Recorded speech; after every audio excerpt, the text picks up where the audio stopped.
നിങ്ങൾക്ക് വയറിൽ എപ്പോഴും ഗ്യാസ് കെട്ടിക്കിടക്കുന്നത് പോലെ അനുഭവപ്പെടാറുണ്ടോ? പ്രത്യേകിച്ച് ഭക്ഷണമെല്ലാം കഴിച്ചതിന് ശേഷം വയറു സ്തംഭനം പോലെയും വയറ് വീർത്ത് കെട്ടി നിൽക്കുന്നത് പോലെയും ഒക്കെ നിങ്ങൾക്ക് അനുഭവപ്പെടാറുണ്ടോ? എപ്പോഴും ഏമ്പക്കം കീഴ്വായു ശല്യം കാരണം നിങ്ങൾക്ക് പുറത്തേക്ക് ഇറങ്ങാനൊക്കെ ബുദ്ധിമുട്ട് വരാറുണ്ടോ? അതുപോലെ അസഹനീയമായ നെഞ്ചുവേദന ഗ്യാസ് മൂലമാണോ അതോ ഹാർട്ട് അറ്റാക്ക് മൂലമാണോ എന്ന് ആശങ്കപ്പെട്ടിരിക്കാറുണ്ടോ നിങ്ങൾ? എങ്കിൽ അത്തരക്കാർക്കുള്ളതാണ് ഈ വീഡിയോ. എന്തുകൊണ്ടാണ് വയറിൽ ഇങ്ങനെ ഗ്യാസ് കെട്ടിക്കിടക്കുന്നത്? എങ്ങനെയൊക്കെ നമുക്കിതിനെ പ്രതിരോധിക്കാം? എങ്ങനെയൊക്കെ കെട്ടിക്കിടക്കുന്ന ഗ്യാസിനെ പുറംതള്ളാം? നിങ്ങളുടെ നെഞ്ചുവേദന ഗ്യാസ് മൂലമാണോ ഹാർട്ട് അറ്റാക്ക് മൂലമാണോ എന്നുള്ളത് എങ്ങനെയൊക്കെ സ്വയം തിരിച്ചറിയാം എന്നിങ്ങനെയുള്ള വളരെ പ്രധാനപ്പെട്ടതും ഉപകാരപ്രദമായതുമായ കുറച്ച് കാര്യങ്ങളാണ് ഞാനിന്നിവിടെ ഷെയർ ചെയ്യുന്നത്.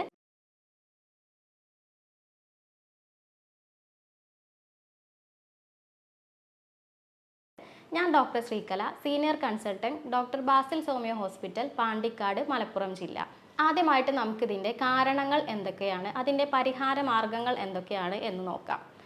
പ്രധാനമായും നിങ്ങളുടെ ഭക്ഷണത്തിലുള്ള പ്രശ്നങ്ങളാണ് ഇങ്ങനെ ഗ്യാസ് കെട്ടിക്കിടക്കാനുള്ള കാരണമായിട്ട് വരുന്നത്.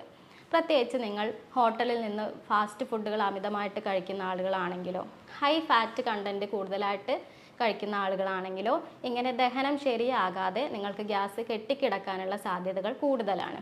അതുപോലെ തന്നെ സോഫ്റ്റ് ഡ്രിങ്കുകളായിട്ടുള്ള പെപ്സി, കൊക്കക്കോള പോലെയുള്ള ഡ്രിങ്ക്സ് കൂടുതൽ കഴിച്ചാലും ദഹനം ശരിയാകാതെ ഇങ്ങനെ ഗ്യാസ് കെട്ടിക്കിടക്കാനുള്ള സാധ്യതയുണ്ട്. അതുപോലെ തന്നെ വേറൊന്നാണ് ഡയറ്ററി ഫൈബേഴ്സ് അടങ്ങിയ ഭക്ഷണം കൂടുതലായിട്ട് അല്ലെങ്കിൽ അമിതമായിട്ട് കഴിക്കുന്നത്. നിങ്ങൾക്ക് എല്ലാവർക്കും അറിയാം, ഡയറ്ററി ഫൈബേഴ്സ് നമുക്ക് മലശോധനയ്ക്കൊക്കെ വളരെ ഉപകാരപ്രദമായിട്ടുള്ള ഒരു പദാർത്ഥമാണ്. എന്നാൽ ഇത് അമിതമായാൽ ഇത് നമുക്ക് ഗ്യാസ് കെട്ടിക്കിടക്കാൻ ഇടയാക്കുന്നുണ്ട്. അതെങ്ങനെയാണെന്ന് വെച്ചാൽ, നമ്മുടെ വൻകുടലിലെല്ലാം ധാരാളം ബാക്ടീരിയാസ് ഉണ്ട്. ഈ ബാക്ടീരിയാസ് എല്ലാം നമ്മുടെ ശരീരത്തിന് ആവശ്യമായിട്ടുള്ള ബാക്ടീരിയകൾ തന്നെയാണ്. വൈറ്റമിൻസിൻ്റെ പ്രൊഡക്ഷനും അതുപോലെ തന്നെ നമ്മുടെ ആഹാരത്തിൻ്റെ അബ്സോർപ്ഷനും എല്ലാം ഇത് ഒരുപാട് സഹായിക്കുന്നുണ്ട്. എന്നാൽ ഇത് അമിതമായാൽ അത് ഗ്യാസിൻ്റെ പ്രൊഡക്ഷൻ കൂട്ടുന്നു. ഈ ഡയറ്ററി ഫൈബേഴ്സ് കൂടുതലായിട്ട് കഴിക്കുന്ന സമയത്ത് ഈ ബാക്ടീരിയകൾ അമിതമായിട്ട് പ്രൊഡ്യൂസ് ചെയ്യുകയും അങ്ങനെ ദഹനം ശരിക്കും നടക്കാതെ അവിടെ ഗ്യാസിൻ്റെ പ്രൊഡക്ഷൻ കൂടുകയും ചെയ്യുന്നു. ഇങ്ങനെയുള്ളവർക്ക് അടിവയറ്റിലാണ് കൂടുതലായിട്ട് ഗ്യാസ് വന്ന് വീർത്ത് കെട്ടി നിൽക്കാറുള്ളത്. അതുപോലെ തന്നെ ഇടയ്ക്കിടയ്ക്ക് ടോയ്ലറ്റിൽ പോകാനുള്ള ടെൻഡൻസി ഉണ്ടാവുക, കീഴ്വായുവിൻ്റെ ബുദ്ധിമുട്ടുണ്ടാവുക എന്നിവയൊക്കെ സംഭവിക്കാം. അങ്ങനെയുള്ളവർക്ക് വെളുത്തുള്ളി ഉപയോഗിച്ച് ഇത് വളരെ പെട്ടെന്ന് തന്നെ പരിഹരിക്കാവുന്നതാണ്. വെളുത്തുള്ളി ചതച്ചരച്ച് അല്ലെങ്കിൽ ചവച്ചരച്ചാണ് നിങ്ങൾ കഴിക്കേണ്ടത്. എങ്കിൽ മാത്രമേ ഇത്തരത്തിലുള്ള ബാക്ടീരിയയുടെ ഓവർ ഗ്രോത്തിനെ നിങ്ങൾക്ക് പ്രിവെൻറ്റ് ചെയ്യാൻ സാധിക്കുകയുള്ളൂ. അടുത്തതായിട്ട് വരുന്ന ഒരു ഭക്ഷണ പദാർത്ഥം എന്ന് പറയുന്നത്, നിങ്ങൾ ഭക്ഷണം കഴിക്കുന്നതിന് കൂടെ തന്നെ ചായ, കാപ്പി എന്നിവ കുടിക്കുന്നുണ്ടെങ്കിൽ അത് ആ ഭക്ഷണത്തിൻ്റെ ദഹന പ്രക്രിയ ശരിയായ രീതിയിൽ നടക്കാതിരിക്കാൻ കാരണമാകുന്നു. അപ്പോൾ നിങ്ങൾ എപ്പോഴും ഭക്ഷണം കഴിഞ്ഞതിന് ശേഷം മാത്രം ചായയും കാപ്പിയും കുടിക്കുക. അതുപോലെ നിങ്ങൾ വെള്ളം കുടിക്കുന്നുണ്ടെങ്കിലും ഭക്ഷണത്തോടൊപ്പം തന്നെ കുടിക്കാതിരിക്കുക. ഭക്ഷണം കഴിച്ചതിന് ശേഷം മാത്രം വെള്ളം കുടിക്കുക. അതുപോലെ നിങ്ങൾ ഭക്ഷണം എപ്പോഴും പതുക്കെ ചവച്ചരച്ച് മാത്രം കഴിക്കുക. അമിതമായിട്ട് ഭയങ്കര ഫാസ്റ്റായിട്ട് ഭക്ഷണം കഴിക്കാതിരിക്കാൻ വേണ്ടി നിങ്ങൾ ശ്രദ്ധിക്കുക. ഗ്യാസ് കെട്ടിക്കിടക്കുന്നതിൻ്റെ അല്ലെങ്കിൽ ഇൻഡൈജഷൻ്റെ മറ്റൊരു കാരണമാണ് ടെൻഷൻ അല്ലെങ്കിൽ സ്ട്രെസ് എന്ന് പറയുന്നത്. ചില ആളുകൾക്ക് ഒരുപാട് സ്ട്രെസ് അനുഭവിക്കുന്ന ആളുകളുണ്ടാവാം. അത്തരക്കാർക്ക് ഇങ്ങനെ ഗ്യാസ് കെട്ടിക്കിടക്കുക, ഇൻഡൈജഷൻ്റെ ബുദ്ധിമുട്ടുകളൊക്കെ വരാനുള്ള ചാൻസ് വളരെ കൂടുതലാണ്.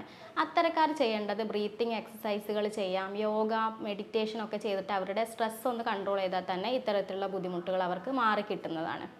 അതുപോലെ ചില ആളുകൾക്ക് ചില ഭക്ഷണങ്ങൾ അലർജി ആയിട്ട് കാണപ്പെടാറുണ്ട്. പ്രത്യേകിച്ച് പാലിൻ്റെ അലർജി ഉള്ളവരൊക്കെ ഉണ്ട്. അപ്പോൾ അത്തരക്കാർക്ക് ഈ പാല് കുടിക്കുന്ന സമയത്ത് അത് കറക്റ്റായിട്ട് ദഹിക്കാതെ വരികയും അങ്ങനെ അവിടെ ഗ്യാസ് കെട്ടിക്കിടക്കുന്ന അവസ്ഥ ഉണ്ടാവുകയും ചെയ്യും. അപ്പോൾ നിങ്ങൾക്ക് ഏത് ഫുഡിനോടാണോ അലർജി ഉള്ളത് ആ ഭക്ഷണം നിങ്ങൾ പരമാവധി ഒന്ന് മാറ്റി നിർത്തുക. തൽക്കാലത്തേക്ക് അതൊന്ന് മാറ്റി നിർത്താൻ വേണ്ടി നിങ്ങൾ ശ്രദ്ധിക്കുക. ഇതിൻ്റെ മറ്റൊരു കാരണമാണ് എച്ച് പൈലോറി എന്ന ബാക്ടീരിയ. ചില ആളുകൾ എൻഡോസ്കോപ്പി എടുത്ത് നോക്കിയാൽ അതിൽ എച്ച് പൈലോറി പോസിറ്റീവ് എന്ന് കാണിക്കാറുണ്ട്. എച്ച് പൈലോറി ഒരു ബാഡ് ബാക്ടീരിയയാണ്. അത് നമ്മുടെ വയറ്റിൽ അൾസർ ഉണ്ടാക്കാനും ചിലപ്പോൾ ക്യാൻസർ ഉണ്ടാക്കാൻ വരെ കാരണമായേക്കാം. ഈ എച്ച് പൈലോറി ബാക്ടീരിയയുടെ ലോഡ് നമ്മുടെ ശരീരത്തിൽ കൂടിയാൽ അല്ലെങ്കിൽ ആമാശയത്തിൽ കൂടിയാൽ അത് ആസിഡിൻ്റെ പ്രൊഡക്ഷനെ കുറയ്ക്കാൻ കാരണമാകുന്നു. നമ്മുടെ ആമാശയത്തിൽ ദഹനം ശരിയായ രീതിയിൽ നടക്കണമെന്നുണ്ടെങ്കിൽ ആസിഡ് പ്രൊഡക്ഷൻ വേണം. പ്രത്യേകിച്ച് ഹൈഡ്രോക്ലോറിക് ആസിഡാണ് അവിടെയുള്ള ദഹനത്തിന് സഹായിക്കുന്നത്. എന്നാൽ ഈ എച്ച് പൈലോറി വരുന്ന സമയത്ത് ആ ആസിഡിൻ്റെ പ്രൊഡക്ഷൻ കുറയുകയും ഹൈപ്പോ ആസിഡിറ്റി എന്ന് പറഞ്ഞൊരു കണ്ടീഷനിലേക്ക് പോവുകയും ചെയ്യും.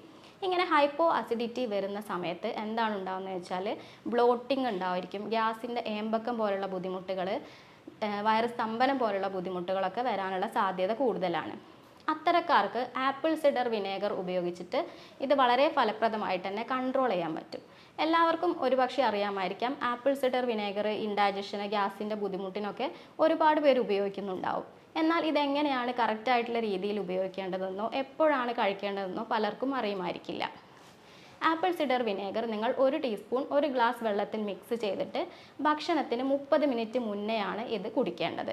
ഭക്ഷണം കഴിച്ചതിന് ശേഷമാണ് നിങ്ങളിത് ഉപയോഗിക്കണമെന്നുണ്ടെങ്കിൽ ഗ്യാസിൻ്റെ ബുദ്ധിമുട്ട് കൂടുതലായിട്ട് വരാനുള്ള സാധ്യതയാണ് കാണുന്നത്. അതുപോലെ ആപ്പിൾ സിഡർ വിനേഗർ നിങ്ങൾ വാങ്ങുന്ന സമയത്ത് ഇത് 2 തരത്തിൽ മാർക്കറ്റിൽ അവൈലബിൾ ആണ്. ഒന്ന് വെള്ളം പോലെയുള്ള ആപ്പിൾ സിഡർ വിനേഗർ, അതിൻ്റെ മെഡിസിനൽ വാല്യൂസ് കുറവാണ്. രണ്ടാമതായി apple cider vinegar with the mother, അത് കുറച്ച് അടിഞ്ഞു കൂടിയ പോലെയാണ് ഉണ്ടാവുന്നത്. അപ്പോൾ അതാണ് നിങ്ങൾ ഉപയോഗിക്കേണ്ടത്. അതിനാണ് മെഡിസിനൽ വാല്യൂ കൂടുതലുള്ളതും ഗ്യാസ്, ഇൻഡൈജഷൻ പോലുള്ള ബുദ്ധിമുട്ടിനൊക്കെ കുറയ്ക്കാൻ സഹായിക്കുന്നതും ആ ആപ്പിൾ സിഡർ വിനേഗറാണ്. അതാണ് നിങ്ങൾ വാങ്ങി ഉപയോഗിക്കേണ്ടത്. എന്നാൽ ചില ആളുകളിൽ ഹൈപ്പർ അസിഡിറ്റി ആണ് കാണപ്പെടാറുള്ളത്. ഇത്തരക്കാർക്ക് നെഞ്ചരിച്ചിൽ, പുളിച്ചു തികട്ടൽ, വായിൽ പുളിപ്പുരസം പോലെയുള്ള ലക്ഷണങ്ങളായിരിക്കും കൂടുതലായിട്ട് ഉണ്ടാവുക. അങ്ങനെയുള്ള ആൾക്കാർ വൈറ്റമിൻ സി അടങ്ങിയ ഭക്ഷണം ധാരാളമായിട്ട് കഴിക്കുക. അതുപോലെ ഈ എച്ച് പൈലോറിയുടെ ലോഡ് കുറയ്ക്കാൻ നിങ്ങൾക്ക് ചെയ്യാവുന്ന കുറച്ച് ടിപ്പുകൾ ഞാൻ പറഞ്ഞുതരാം. 1 ടീസ്പൂൺ കരിഞ്ജീരകം പൊടിച്ചത് കുറച്ച് തേനുമായിട്ട് മിക്സ് ചെയ്ത് ഇത് ദിവസവും 2 നേരം കഴിക്കുകയാണെന്നുണ്ടെങ്കിൽ എച്ച് പൈലോറിൻ്റെ ലോഡ് കുറയ്ക്കാനും അതുപോലെ തന്നെ ആ ലക്ഷണങ്ങൾ കുറയ്ക്കാനും ഇത് വളരെയധികം സഹായിക്കും. അതുപോലെ മറ്റൊന്നാണ് നന്നാറിയുടെ വേര് തിളപ്പിച്ച് അതിൻ്റെ വെള്ളം കുടിക്കുന്നതും എച്ച് പൈലോറി ലോഡ് കുറയ്ക്കാൻ നിങ്ങളെ സഹായിക്കും. ഇങ്ങനെ ഗ്യാസിൻ്റെ ബുദ്ധിമുട്ടുള്ളവർ പ്രോബയോട്ടിക് ഫുഡുകൾ ധാരാളം കഴിക്കുക. തൈര്, മോര് എന്നിവയൊക്കെ നല്ല പ്രോബയോട്ടിക് ഫുഡുകളാണ്. അപ്പോൾ അതൊക്കെ ഭക്ഷണത്തിൽ കൂടുതലായിട്ട് ഉൾപ്പെടുത്താൻ വേണ്ടി ശ്രദ്ധിക്കുക. അതുപോലെ തന്നെ ദിവസവും എക്സസൈസ് ചെയ്യുക. എന്നാൽ ഭക്ഷണം കഴിച്ച ഉടനെ തന്നെ എക്സസൈസ് ചെയ്യാതിരിക്കാൻ വേണ്ടി ശ്രദ്ധിക്കുക. അതുപോലെ തന്നെ നിങ്ങൾക്ക് ഏതെങ്കിലും ഭക്ഷണത്തിനോട് അലർജി ഉണ്ടെങ്കിൽ ആ ഭക്ഷണങ്ങൾ മാറ്റി നിർത്താൻ വേണ്ടിയും ശ്രദ്ധിക്കുക. നിങ്ങൾക്ക് വയറുവേദന ഉള്ള സമയത്ത് ആ വേദന ഒന്ന് പെട്ടെന്ന് കുറയ്ക്കാൻ വേണ്ടിയിട്ട് ഇങ്ങനെ ഒന്ന് ചെയ്തു നോക്കാം. വയറിൻ്റെ വലതുഭാഗത്ത് നിന്നും ഇടതുഭാഗത്തേക്ക് ഒന്ന് പ്രസ് ചെയ്ത് വിട്ടാൽ, അങ്ങനെ ഒരു 10 പ്രാവശ്യമൊക്കെ അടുപ്പിച്ച് ചെയ്യുകയാണെന്നുണ്ടെങ്കിൽ നിങ്ങൾക്ക് ആ വയറുവേദനയെ ഒന്ന് കൺട്രോൾ ചെയ്യാൻ സാധിക്കും. ഇനി ഞാൻ നേരത്തെ പറഞ്ഞതുപോലെ നെഞ്ചുവേദന അസഹനീയമായി വരുന്ന ആളുകൾക്ക് അത് ഗ്യാസ് മൂലമാണോ അതോ ഹാർട്ട് അറ്റാക്ക് മൂലമാണോ എന്നുള്ളത് സ്വയം എങ്ങനെ തിരിച്ചറിയാൻ സാധിക്കും, എന്തൊക്കെയാണ് അതിൻ്റെ അടയാളങ്ങൾ എന്ന് നോക്കാം. ഒന്നാമതായിട്ട് നിങ്ങൾ ഈ വേദന വരുന്നത് എന്തെങ്കിലും ഭക്ഷണം കഴിച്ചതിന് ശേഷമാണോ എന്നുള്ളതൊന്ന് ശ്രദ്ധിക്കുക. അങ്ങനെയാണ് എന്നുണ്ടെങ്കിൽ ഇതിന് മുന്നേയും ഈ ഭക്ഷണം കഴിച്ചപ്പോൾ ഇങ്ങനെയുള്ള വേദന ഉണ്ടായിട്ടുണ്ടോ, അത് ഇതുപോലെയുള്ള വേദന തന്നെയാണോ എന്നുള്ളതൊന്ന് ശ്രദ്ധിക്കുക. അങ്ങനെ അല്ല എന്നുണ്ടെങ്കിൽ അത് ഒരുപക്ഷെ ഹാർട്ട് അറ്റാക്ക് ആവാനുള്ള സാധ്യത കൂടുതലാണ്. അതുപോലെ തന്നെ ഭക്ഷണം കഴിച്ച് എത്ര മണിക്കൂറുകൾ കഴിഞ്ഞാണ് ഈ വേദന വന്നത് എന്ന് നോക്കുക. ഗ്യാസിൻ്റെ ബുദ്ധിമുട്ടാണ് എന്നുണ്ടെങ്കിൽ ഭക്ഷണം കഴിച്ച കുറച്ച് മണിക്കൂറുകൾക്കുള്ളിൽ തന്നെ ഇങ്ങനെയുള്ള വേദന അനുഭവപ്പെടാനുള്ള സാധ്യതയുണ്ട്.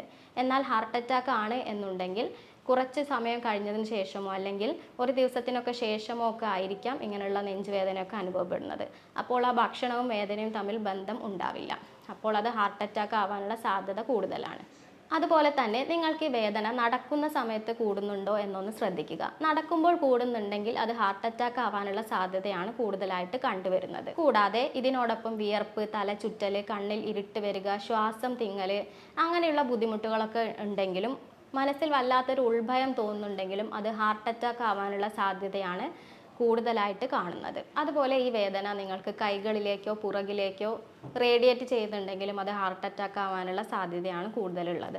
അപ്പോൾ നിങ്ങൾക്ക് ഇത്തരം ലക്ഷണങ്ങൾ ഉണ്ടെങ്കിൽ, ഹാർട്ട് അറ്റാക്കിൻ്റെ ലക്ഷണങ്ങളാണെങ്കിൽ ഉടനെ തന്നെ ഹോസ്പിറ്റലിൽ പോയിട്ട് അതിനനുസരിച്ചുള്ള ചികിത്സ നിങ്ങൾ എടുക്കുക. ഞങ്ങൾ ചെയ്യുന്നത് ഒരു രോഗിയുടെ ശാരീരികവും മാനസികവുമായ എല്ലാ പ്രത്യേകതകളും കണക്കിലെടുത്ത് ഒരു ആർട്ടിഫിഷ്യൽ ഇൻ്റലിജൻസ് യൂറോപ്യൻ നിർമ്മിത സോഫ്റ്റ്വെയറിൻ്റെ സഹായത്തോടെ രോഗനിർണയം നടത്തുന്നു. അതിനുശേഷം ജർമ്മനിയിൽ നിന്ന് ഇറക്കുമതി ചെയ്ത ഹോമിയോപ്പതി പൊട്ടൻസി മെഡിസിൻസ് ആണ് ചികിത്സയ്ക്കായി ഉപയോഗിക്കുന്നത്. ഇത്തരത്തിൽ ഈ ഒരു ട്രീറ്റ്മെൻറ്റ് കൊടുത്ത് എൻ്റെ ഒരു എക്സ്പീരിയൻസിൽ ഒരുപാട് പേർക്ക് ഇങ്ങനെയുള്ള വൈറസ് സ്തംഭനം പോലുള്ള ബുദ്ധിമുട്ടുകളും ഗ്യാസിൻ്റെ ബുദ്ധിമുട്ടുകളും മാറ്റിക്കൊടുക്കുവാൻ സാധിച്ചിട്ടുണ്ട്.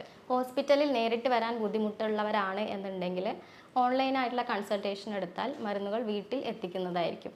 ഇതുമായി ബന്ധപ്പെട്ട് നിങ്ങൾക്ക് എന്തെങ്കിലും സംശയമോ ട്രീറ്റ്മെൻറ്റുകളോ ആവശ്യമുണ്ടെങ്കിൽ താഴെ കാണുന്ന നമ്പറിൽ നിങ്ങൾക്ക് എന്നെ കോൺടാക്റ്റ് ചെയ്യാവുന്നതാണ്.